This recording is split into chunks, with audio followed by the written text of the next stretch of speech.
황군을 위한 죄가 아닙니다. 저는 단지 무고한 살인을 막았을 뿐입니다. 남산 헌병대 대좌실. 칼을 목에 들이댄 일본군 장교 다이호 앞에서 한 젊은이가 이 말을 내뱉습니다.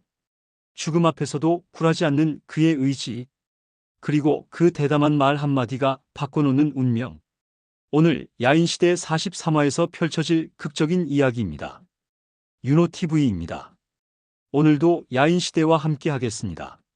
남산 헌병대 대좌실은 정막으로 가득 찼습니다. 전등이 밝게 켜져 있지만 그 밝음은 차갑기만 합니다. 마치 죽음의 밝음입니다. 두안의 목에는 여전히 칼날이 닿아 있습니다. 다이호의 눈빛은 광기로 타오르고 있습니다. 그 눈빛 속에는 사리가 가득합니다. 하지만 두안의 목소리는 흔들리지 않습니다. 마치 이미 죽음을 받아들인 사람처럼. 다이호가 칼을 조금 더 앞으로 밀어넣으며 묻습니다. 그의 목소리는 침착합니다. 다시 한번 말해봐라, 긴똑강. 넌 지금 무엇을 말하려고 하는 건가? 넌 정말로 죽음 앞에서도 입을 다물지 못하는 건가? 두안이 천천히 입을 엽니다. 그의 목소리에는 깊은 신념이 담겨 있습니다. 이것은 공포로 인한 목소리가 아닙니다. 내 부하들을 풀어달라고 했습니다. 당신들이 찾는 사람은 바로 내가 아닙니까? 내 부하들은 이 일과 전혀 상관이 없습니다. 그들은 단지 술집에 있었을 뿐입니다. 그들은 싸움에 참여하지 않았습니다. 다이호가 칼을 빼들었다 다시 내립니다. 그의 입가에 묘한 미소가 떠오릅니다. 이 일본 장교는 뭔가를 깨달은 듯합니다. 부하들을 구하고자 스스로 죽음의 길을 택했다는 것이군. 흥미로운 선택이다. 정말로 흥미롭다. 좋다. 내 소원대로 부하들은 풀어주마. 하지만 그렇다고 해서 황군을 위한 너의 죄가 없어지는 것은 아니다.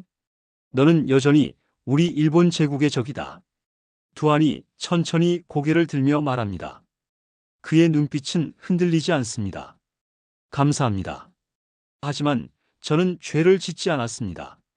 명확하게 말씀드립니다. 다이호의 얼굴이 굳어집니다. 이런 대답은 예상하지 못한 것입니다. 뭐라고? 넌 지금 나한테 뭐라고 말하는 건가? 두안이 계속 말합니다. 그의 목소리는 더욱 분명해집니다. 마치 법정에서 자신을 변론하는 변호사처럼. 저는 단지 무고한 살인을 막았을 뿐입니다. 당신 부하들은 사소한 시비로 사람을 죽이려고 했습니다. 당신들은 입만 열면 천황폐하의 이름을 들먹이면서 우리 조선 사람들을 짓밟습니다. 하지만 당신들이 정말로 천황폐하를 존경한다면 무고한 사람을 죽이는 일은 해서는 안 되지 않겠습니까? 헌병들이 일제히 차렷 자세를 취합니다. 천황의 이름이 나왔기 때문입니다. 이 시대에는 천황의 이름은 절대적입니다. 그것은 신성합니다. 모독할 수 없습니다. 두안이 계속 말합니다. 그의 목소리는 더욱 커집니다. 천황폐하의 적자들을 그렇게 함부로 죽여서야 되겠습니까? 천황의 이름으로 무고한 사람을 죽인다면 그것은 천황폐하의 이름을 더럽히는 것이 아닙니까? 다이호 부관이 벌떡 일어나며 외칩니다. 분노로 얼굴이 밝아진다. 닥쳐라. 감히 눈앞에서 천황을 거론하려고 하는가? 넌 대역죄인이다. 대역죄인. 하지만 두안은 태연합니다. 그의 얼굴에는 두려움이 없습니다. 사실이 그렇지 않습니까? 제가 말하는 것이 거짓입니까? 그 순간 다이호가 칼을 천천히 집에 넣습니다. 그의 표정은 진지합니다. 무언가 깊은 생각에 잠긴 것 같습니다. 제법 사내다운 녀석이로구나. 내 기계는 마음에 든다. 내가 황군의 명예를 말했을 때 나는 비로소 이해했다. 너는 정말로 의리를 위해서라면 목숨도 버릴 수 있는 자다.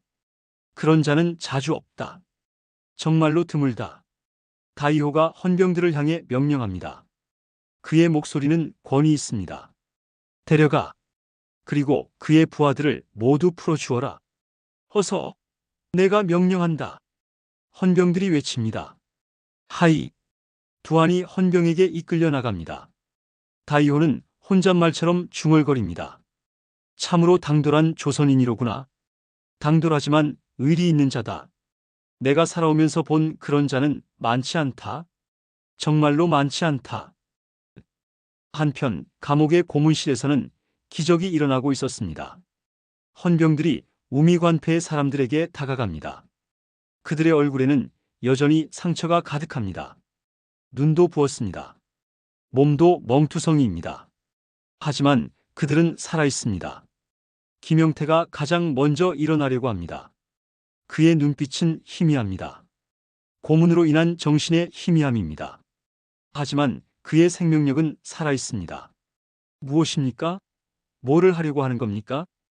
헌병이 무심한 목소리로 답합니다. 석방이다. 너희들을 석방한다. 어서 나가거라.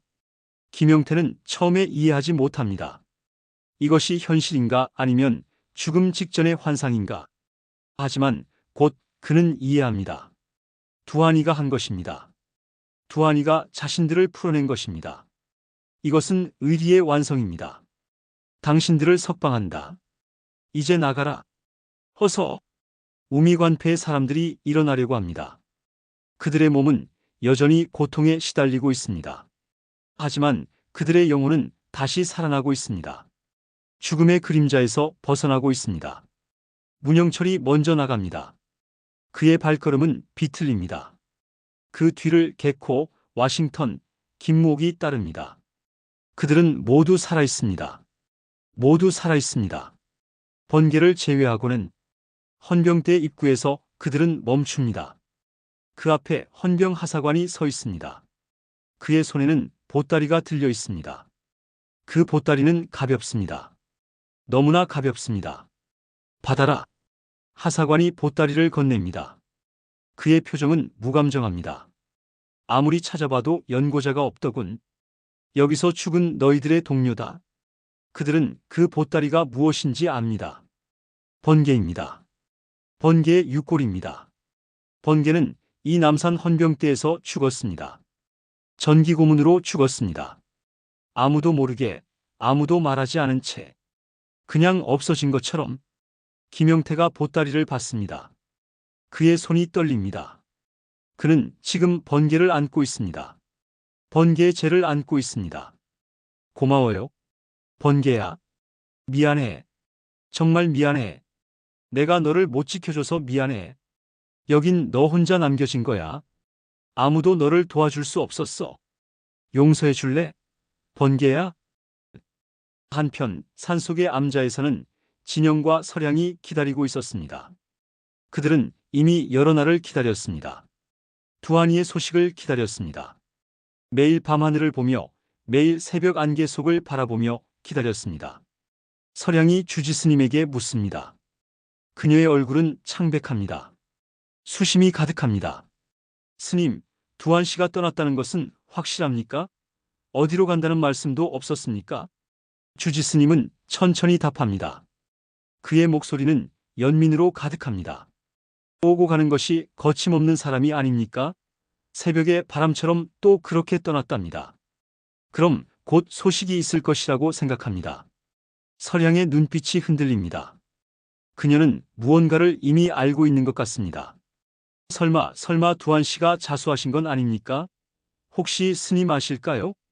진영이 옆에서 입을 엽니다. 그의 목소리는 무겁습니다. 매우 무겁습니다. 설양 씨, 두한이는 지금 남산 헌병대에 있을 겁니다. 자수한 게 맞습니다. 그게 두한이입니다. 두한이는 그런 사람이야. 의리를 위해서라면 언제든 죽을 수 있는 사람이야. 설양이 무릎을 굽혀 앉습니다. 눈물이 흐릅니다. 그것은 슬픔의 눈물입니다. 그것은 걱정의 눈물입니다. 그날 밤 종로의 우미관 앞에서 우미관폐의 사람들이 제외합니다. 달빛이 종로를 비추고 있습니다. 이 거리는 이제 적막합니다. 헌병들의 발자국도 사라졌습니다. 김영태가 가장 먼저 도착합니다. 그 뒤로 문영철, 개코, 와싱턴, 김목이 따릅니다. 그들은 모두 생존했습니다. 고문 속에서 살아남았습니다. 죽음 앞에서 살아남았습니다. 하지만 번개는 없습니다. 번개의 자리에는 번개의 유골함만 있습니다. 그 작은 상자 속에는 번개의 모든 것이 담겨 있습니다. 우미관패의 사람들이 한 원형으로 앉습니다. 중앙에는 번개의 유골함이 있습니다. 형님들, 정신 차리세요. 우리가 살아난 것만도 다행입니다. 두한이가 우리를 살리기 위해 이렇게 한 거예요. 개코가 처음 말을 꺼냅니다. 그의 목소리는 울먹입니다. 영태 형님, 두한이가 지금 어디에 있는 거야? 헌병대에 있다고 하던데? 두한이는 무사한 거야? 고문을 받은 거야? 김영태가 천천히 대답합니다. 그의 목소리는 무겁습니다. 두한이는 지금 헌병대 감옥에 있어. 고문도 받았고 신문도 받았어. 하지만 살아있어. 그리고 아마 내일이나 모레 우리를 만날 거야. 두한이의 운명은 이제 하늘에 달려 있어. 그것만은 우리가 어찌할 수 없어. 다음 날 하야시의 사무실에 전화가 울립니다. 전화벨 소리가 울려 퍼집니다. 하야시가 전화를 받습니다. 그의 얼굴에는 긴장이 가득합니다.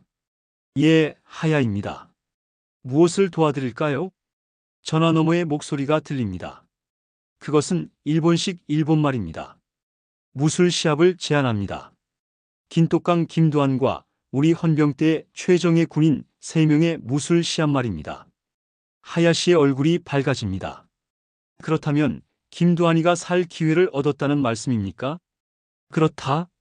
그가 우리 헌병대 최정예 군인 3명을 모두 이기면 우리는 그를 풀어줄 것이다. 이것은 헌병대의 명예를 위한 결정이다. 하야시가 눈을 감습니다. 그의 입에는 미소가 떠오릅니다. 이것은 기적입니다. 이것은 희망입니다. 감사합니다. 이것은 최고의 선택입니다. 정말 감사합니다. 통화가 끝나고 하야시는 미우라를 부릅니다. 미우라, 들었나? 미우라가 대답합니다. 예, 오야붕. 김두한에게 살 길이 열린 것 같구나. 미우라가 물어봅니다. 그렇다면 두한이가 풀려난다는 말씀입니까? 하야시가 답합니다. 헌병대에서 가장 뛰어난 군인 3명을 물리쳐야 한다는 전제 조건이 붙었지만 말이야. 무술 시합이다. 3명의 헌병과의 무술 시합에서 이기면 그는 풀려난다. 시바루가 물어봅니다. 무술 시합이라고 말씀하신 것이 그럼 두한이가 살 수 있다는 뜻입니까? 하야시가 천천히 말합니다. 그의 목소리는 신중합니다. 그렇다. 하지만 쉽진 않을 게야. 헌병대 최정예 군인들은 모두 체계적인 훈련을 받은 자들이야. 그리고 그들은 모두 두한이를 죽이고 싶어 할 거다. 우리 군인을 무찌른 자. 그런 자에 대한 복수심이 불타올라 있을 거야. 사흘간 몸을 추스릴 시간을 준다고 하지만 과연 그때까지 회복을 할 수 있을지. 그게 관건이다. 하야시가 창밖을 봅니다. 하늘은 맑습니다. 사흘 후다. 사흘 후면 김두한의 운명이 결정될 것이다. 살 것인가, 죽을 것인가. 그것이 결정된다. 사흘이 지났습니다. 그 시간이 드디어 왔습니다. 헌병대 체육관은 만석입니다. 헌병들과 일본 장교들이 모두 모여 있습니다. 이 무술 시합은 헌병대의 명예를 걸고 벌어지는 것입니다. 모두가 이 순간을 기다렸습니다. 두한이 유도복을 입고 나타납니다. 그의 몸은 여전히 고문의 흔적을 담고 있습니다. 상처는 아물었지만 상처의 흔적은 남아 있습니다. 그의 얼굴에는 피로가 가득합니다. 다이오가 선언합니다. 그의 목소리는 크고 명확합니다. 긴똑강, 우리는 너를 단죄하기보다는 헌병대의 명예를 지키기로 결정했다. 이것은 너에게는 마지막 기회가 될 것이다. 이것이 너의 유일한 살 길이다. 죽기 전에 마지막 기회를 얻은 것이다. 두한이 고개를 끄덕입니다. 그의 표정은 담담합니다. 다이오가 계속 말합니다. 그의 목소리는 더욱 커집니다. 이 자들은 우리 헌병대에서 뽑은 최정예 군인들이다. 너에게 선택권은 없다. 셋을 모두 이겨야 한다. 만약 내가 이 자들을 이긴다면 너를 이곳에서 내보내주겠다. 풀려나가고 살아나가는 것이다. 허나 내가 먼저 쓰러지게 되면 너는 이곳에서 죽게 될 것이다. 죽어서 여기 묻혀버릴 것이다. 두한이가 대답합니다. 그의 목소리는 흔들리지 않습니다. 좋소. 그렇게 하겠소. 죽음을 각오했습니다. 다이호가 외칩니다. 시작하라. 첫 번째 헌병이 나옵니다. 그는 체계적인 유도 훈련을 받은 자입니다. 그의 자세는 완벽합니다. 그의 눈빛은 사리로 가득합니다. 두한이가 유도복을 입고 서 있습니다. 그는 신발을 벗습니다. 맨발로 대결하겠다는 뜻입니다. 이것은 도전입니다. 시작! 첫 번째 헌병이 두한을 향해 달려옵니다. 하지만 두한의 몸 움직임은 민첩합니다. 그는 헌병의 몸을 피합니다. 처음에는 두한이 밀립니다. 유도 기술에서는 헌병이 우월합니다. 하지만 두한의 발차기와 주먹질은 다릅니다. 그는 거리에서 발차기를 시작합니다. 주먹질을 시작합니다. 순간 두한이 헌병을 압도합니다. 헌병이 맞습니다. 두한의 주먹질이 헌병의 얼굴을 정확하게 맞춥니다. 체육관이 조용해집니다. 모두가 놀랍니다. 헌병이 쓰러집니다. 다이호 부관이 분한 목소리로 외칩니다. 요시모토 소위, 나가라. 반드시 명예를 회복하라. 이것은 명령이다. 요시모토 소위가 나옵니다. 그는 더욱 강합니다. 그는 검술도 배웠습니다. 무술도 배웠습니다. 그의 눈빛은 복수로 불타오르고 있습니다. 나가라. 아이야. 두 번째 헌병이 두한을 향해 달려옵니다. 그의 공격은 맹렬합니다. 하지만 두한은 밀립니다. 그의 얼굴은 피로로 가득 찹니다. 그는 여전히 회복 중입니다. 고문의 고통 속에서 회복 중입니다. 두한이 반격합니다. 하지만 요시모토의 방어는 완벽합니다. 요시모토가 두한을 누르기 시작합니다. 아이야, 아이야. 요시모토가 두한을 반복적으로 때립니다. 두한의 얼굴에 피가 흐릅니다. 하지만 두한은 일어서지 않습니다. 그는 계속 싸웁니다. 계속 저항합니다. 이것은 죽음을 건 싸움입니다. 결국 두한이 쓰러집니다. 무릎을 꿇습니다. 그는 일어서려고 합니다. 하지만 그의 몸은 말을 듣지 않습니다. 고문으로 약해진 몸이 더 이상 견딜 수 없습니다. 다이호가 본다. 두한이 이 상황 속에서도 여전히 일어서려고 한다. 포기하지 않는다. 두한이는 여전히 일어나려고 애쓴다. 마지막까지 저항한다. 오늘 야인시대 43화 어떠셨나요? 죽음의 그림자 속에서도 한거한 김두한. 그리고 그 한거가 만들어낸 기적. 부하들은 살아났고 두한이 자신은 살 길을 얻었습니다. 하지만 그 살 길은 쉽지 않습니다. 3명의 최정예 헌병 군인을 이겨야 합니다. 고문으로 약해진 몸으로 죽음을 건 싸움입니다. 다음 화에서는 두한이의 최후의 대결이 펼쳐집니다. 과연 두한이는 3명의 헌병을 모두 이길 수 있을 것인가? 과연 두한이는 살아서 나갈 수 있을 것인가? 오늘 영상이 좋으셨다면 좋아요 버튼 눌러주시고요. 구독과 알림 설정까지 해주시면 야인시대의 모든 이야기를 빠짐없이 만나보실 수 있습니다. 댓글로 오늘 이야기에 대한 여러분의 생각을 들려주세요. 두한이가 천황을 언급할 때의 그 담대함. 그것이 과연 지혜였을까요? 아니면 도박이었을까요? 그 한순간이 어떻게 부하들을 살렸고 어떻게 자신에게 살 길을 열어주었습니다. 여러분은 어떻게 생각하시나요? 함께 이야기 나눠봅시다. 지금까지 윤호TV였습니다. 다음 화에서 또 뵙겠습니다.